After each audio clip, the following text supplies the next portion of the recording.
रूस यूक्रेन जंग के 64 दिन बीत चुके हैं और पुतिन की फौज ने एक बार फिर से शक्ति दिखाने का ऑपरेशन शुरू कर दिया है। सबसे बड़े शहरों में से एक खार्किव पर रूसी फौज ने मिसाइलों से हमला बोल दिया है। अटैक में कुछ लोगों के मारे जाने की भी खबर है। मॉस्को के मुताबिक इस ऑपरेशन को खास मिशन की कैटेगरी में रखा गया है। खार्किव पर रूस लगातार हमले कर रहा है। शहर बिल्कुल तबाह हो चुका है और रूस के हमलों ने खार्किव पर कब्जे को मजबूत कर दिया है।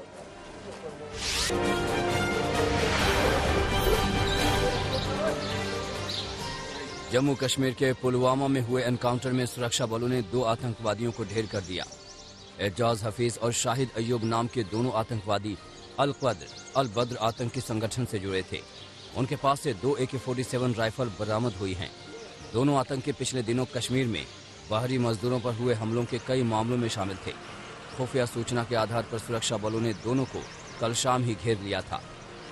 रात भर चली मुठभेड़ के बाद सुरक्षा बलों ने दोनों को मार गिराया। ताजमहल में भगवा पहनकर एंट्री का मामला गर्मा गया है। बुधवार को हिंदूवादी नेता गोविंद पराशर भगवा पहनकर ताजमहल पहुंचे, लेकिन एंट्री गेट पर उन्हें रोक लिया गया। इस दौरान भगवाधारी के पुलिसकर्मियों से जमकर बहस हुई।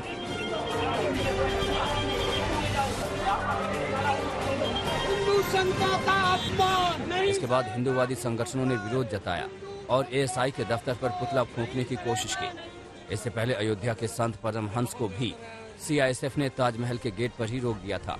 संत परमहंस समेत हिंदू संगठनों का दावा है कि ताजमहल के अंदर तेजो महल शिव मंदिर है, जिसके दर्शन के लिए वो आगरा पहुंचे थे। संत परमहंस 5 मई को एक बार फिर दर्शन की कोशिश करेंगे। यूपी के CM योगी आदित्यनाथ ने प्रदेश के अफसरों और कर्मचारियों के नाम बुधवार रात ताज़ा फरमान जारी किया है कि वो तैनाती के क्षेत्र में ही रात्रि विश्राम करें। ये भी कहा गया है कि अगर अफसरों के पास सरकारी आवास है तो वहां रहें, नहीं तो किराए का आवास लेकर रहें। जिला अधिकारियों और पुलिस कप्तानों को महीने में कम से कम एक बार अलग अलग तहसील या सर्कल में बारी बारी से रात्रि विश्राम करने का निर्देश है। सभी अधिकारियों कर्मचारियों को अपने क्षेत्र का लगातार दौरा करने और औचक निरीक्षण के लिए भी कहा गया है। योगी आदित्यनाथ ने खास तौर पर लाउडस्पीकर के इस्तेमाल के लिए दिशा निर्देशों का कड़ाई से पालन कराने को कहा है।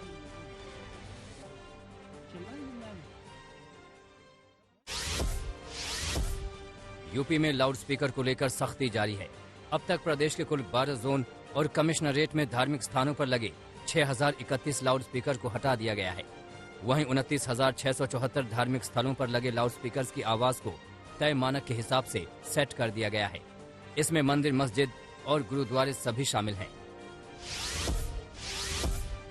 जिन जगहों पर धार्मिक स्थलों से लाउडस्पीकरों को उतारने की सबसे ज्यादा कार्रवाई हुई, उनमें वाराणसी जोन टॉप पर है। यहाँ 1366 लाउडस्पीकर धार्मिक स्थलों से उतारे गए। इसके बाद दूसरे नंबर पर मेरठ जोन है। इस तरह बरेली में 1070 और कानपुर जोन में 1056 लाउडस्पीकर उतारे गए। वहीं लखनऊ जोन में 912 धार्मिक स्थलों से लाउडस्पीकर हटाए गए हैं। जिन जगहों पर धार्मिक स्थलों से लाउडस्पीकरों को उतारने की सबसे ज्यादा कार्रवाई हुई, उनमें लखनऊ जोन शीर्ष पर है। यहाँ 6400 लाउडस्पीकर की आवाज मानक के अनुसार की गई। वहीं दूसरे नंबर पर बरेली जोन है, यहाँ 6257, तो वहीं मेरठ जोन में 5976 लाउडस्पीकर की आवाज कम की गई। अलवर में 300 साल पुराने मंदिर पर बुलडोजर चलाए जाने के 10 दिन बाद हिंदू संगठनों और साधु संतों ने आक्रोश रैली निकाली। अलवर की सड़कों पर भारी संख्या में कार्यकर्ता उतरे, जिन्होंने मंदिर के दोबारा निर्माण की मांग की। आक्रोश रैली की अगुवाई कर रहे अलवर सांसद बालक नाथ ने मुख्यमंत्री अशोक गहलोत से इस्तीफा देने की मांग की। केंद्रीय मंत्रिमंडल ने PM स्वनिधि को अब दिसंबर 2024 तक बढ़ाए जाने का फैसला लिया है। स्वनिधि से समृद्धि योजना के तहत अब तक कई योजनाओं से 16.7 लाख लाभार्थियों को फायदा मिला है। वेंडिंग जोन भी 5800 से बढ़ाकर 10,500 कर दिए गए हैं। सरकार का लक्ष्य है कि 2024 तक 40 लाख वेंडर को लाभ पहुंचाया जाए। मंत्रिमंडल ने खरीफ की फसलों के लिए फॉस्फेटिक और पोटेसिक फर्टिलाइजर को भी सब्सिडी पर देने का फैसला किया है। नोएडा के गार्डन गैलेरिया के लॉस्ट लेमन बार में हुए कत्ल के बाद पुलिस ने बड़ा ऐलान किया है। नोएडा कमिश्नर ने आदेश दिया है कि नोएडा के समस्त बार में कार्यरत कर्मचारियों को पुलिस वेरिफिकेशन कराना होगा। मॉल, बार, होटल, रेस्टोरेंट में काम करने वाले सभी सुरक्षा कर्मियों के लिए ये नियम लागू रहने वाले हैं। इसके अलावा बड़ी कार्रवाई करते हुए अब गार्डन गैलेरिया के लॉस्ट लेमन बार का लाइसेंस भी सस्पेंड कर दिया गया है।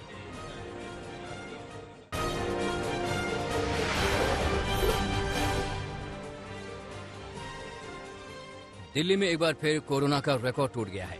राजधानी में कोरोना के 1367 नए मामले सामने आए हैं। एक शख्स की मौत भी हुई है। संक्रमण दर 4.5% पर पहुंच गया है।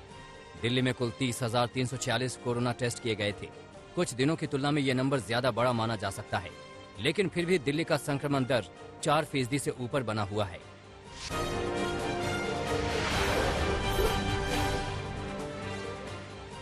देश में कोरोना के केस बढ़ रहे हैं। ऐसे में प्रधानमंत्री नरेंद्र मोदी ने राज्यों के मुख्यमंत्रियों के साथ वर्चुअल मीटिंग की। इसमें महामारी और यूक्रेन रूस जंग के कारण देश की आर्थिक स्थिति पर हुए असर को लेकर भी चर्चा हुई। पीएम ने राज्यों से उनके हिस्से का टैक्स घटाने की अपील की ताकि जनता पर महंगाई का बोझ कम किया जा सके। पीएम के राज्यों से टैक्स कम करने की अपील पर सियासत तेज हो गई है। महाराष्ट्र के मुख्यमंत्री उद्धव ठाकरे ने पेट्रोल डीजल महंगा होने के पीछे राज्य सरकारों के टैक्स का हाथ होने से इनकार कर दिया। उद्धव ने कहा कि मुंबई में 1 लीटर डीजल पर टैक्स का हिस्सा केंद्र के लिए 24 रुपए 38 पैसे और राज्य के लिए 22 रुपए 37 पैसे हैं। पेट्रोल टैक्स का हिस्सा केंद्रीय कर के रूप में 31 रुपए 58 पैसे और राज्य कर के रूप में 32 रुपए 55 पैसे हैं। जनता को राहत देने के लिए राज्य पहले ही प्राकृतिक गैस में टैक्स राहत दे चुका है। टीएमसी ने कहा कि सरकार कीमतों को कंट्रोल नहीं कर पा रही है, इसलिए पीएम विपक्ष दल वाले राज्यों को दोषी ठहरा रहे हैं। केंद्र बकाया जीएसटी चुकाए और राज्यों से सौतेला व्यवहार बंद करे। झारखंड सरकार की ओर से आरोप लगा कि पीएम ने हेल्थ की बजाय पेट्रोल डीजल पर ज्यादा बात की, जिससे ये राजनीतिक बैठक बन गई। देश में कोरोना के केस बढ़ रहे हैं। ऐसे में प्रधानमंत्री नरेंद्र मोदी ने राज्यों के मुख्यमंत्रियों के साथ वर्चुअल मीटिंग की। इसमें महामारी और यूक्रेन रूस जंग के कारण देश की आर्थिक स्थिति पर हुए असर को लेकर भी चर्चा हुई। पीएम ने राज्यों से उनके हिस्से का टैक्स घटाने की अपील की ताकि जनता पर महंगाई का बोझ कम किया जा सके। बंगाल की मुख्यमंत्री ममता बनर्जी एक बार फिर केंद्र से सीधी टक्कर ले रही हैं। उन्होंने राज्य की पुलिस को आदेश दिया है कि वो बीएसएफ अधिकारियों को इंटरनेशनल बॉर्डर के 50 किलोमीटर अंदर तक ऑपरेट न करने दे।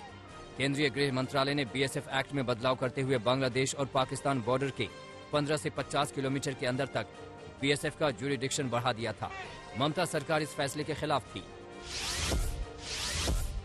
पूर्व रक्षा मंत्री ए.के. एंटनी ने औपचारिक रूप से सक्रिय राजनीति से संन्यास की घोषणा कर दी है। इसके बाद उन्होंने दिल्ली में मीडिया से बात की। एंटनी ने कहा है कि कांग्रेस के बिना देश से मोदी सरकार को हटाया नहीं जा सकता। 2024 में लोकसभा चुनाव में मोदी सरकार को हटाने के लिए कांग्रेस का साथ जरूरी है। दिल्ली में जहांगीरपुरी के बाद शाहीन बाग में भी बुलडोजर चलाने की तैयारी की जा रही है। दिल्ली के मेयर मुकेश सूर्यांक सरिता विहार, जैतपुर, मदनपुर खादर इलाके में अतिक्रमण का सर्वे करने पहुंचे थे। 3 वार्ड में एमसीडी जांच अभियान चला रही है। मेयर ने कहा कि यमुना पर कब्जा, दरगाह मस्जिद निर्माण और बांग्लादेशी रोहिंग्याओं की अवैध बसाहट की जांच करने आए हैं। जिन लोगों के पास कोर्ट के दस्तावेज हैं, उन पर कोर्ट के जरिए कार्रवाई होगी। वहीं दिल्ली में बुलडोजर के खिलाफ आम आदमी पार्टी ने बीजेपी कार्यालय के बाहर प्रदर्शन किया। आपने बीजेपी पर बुलडोजर के नाम पर अवैध वसूली के आरोप लगाए।